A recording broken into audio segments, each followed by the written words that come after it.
Have you ever wondered why some teams take initiative while others wait to be told what to do?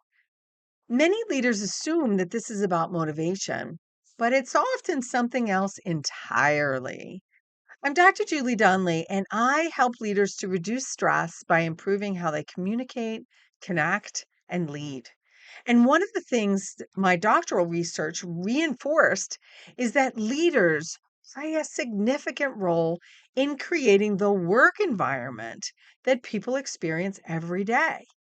People don't simply respond to policies, they respond to experiences. And over time, those experiences teach people whether it's safe to take initiative or safer to wait. I worked with a leader who was frustrated because her team wasn't taking ownership. And she said to me, Dr. Julie, they wait for me to make every decision. No one takes initiative anymore. As we explored the situation, I asked her, what has your leadership unintentionally been teaching them? She looked surprised. And it was then that we started looking at what happened every time someone else made a decision. If it wasn't exactly how she would have done it, she corrected it. She would step in often. She would redo the parts of the work, like redoing the PowerPoint slides or fixing the report. She believed that she was helping, but her team learned something very different from her behaviors, and that was wait for the boss. Initiative isn't simply a personality trait. Yes, some people do have it, but it's often a response to the environment that leaders create. People quickly learn what is safe and what is not safe. Is it safe to make a decision? Is it safe to make a mistake? Is it safe to offer a different idea or to try something new?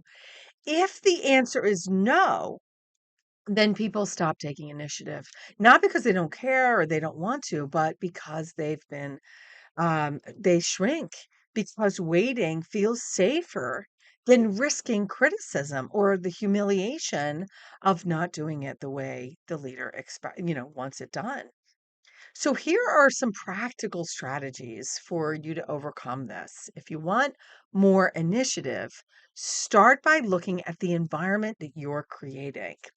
Number one, give people room to think.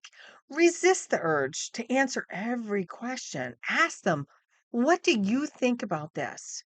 And become more confident when they're invited to think before they're told. And don't correct them.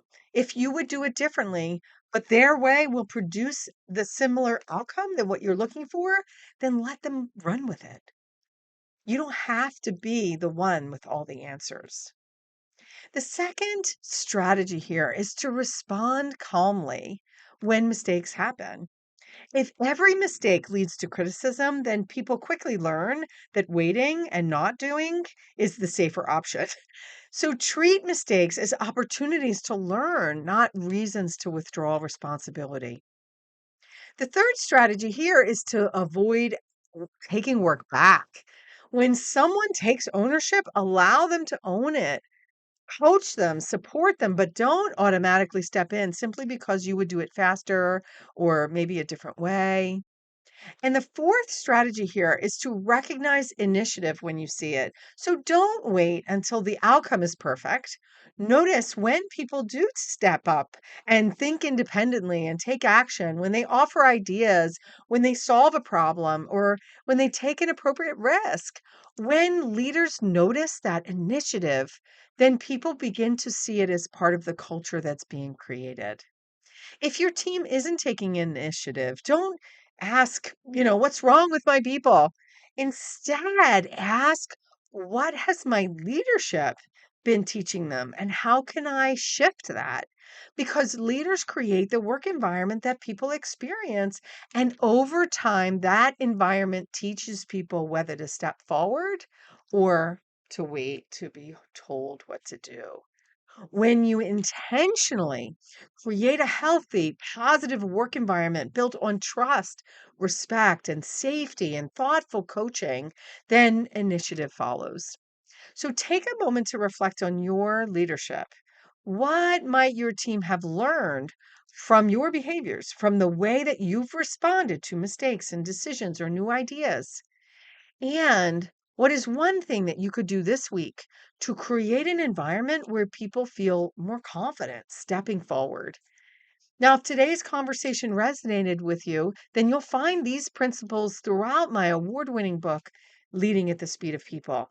Healthy work environments don't happen by accident, leaders create them one interaction at a time. And if you found this video helpful, then be sure to like the video, subscribe to the channel, and share it with another leader. Together, we can reduce stress by improving how we communicate, connect, and lead. I'm Dr. Julie Donley. Until next time, happy leading.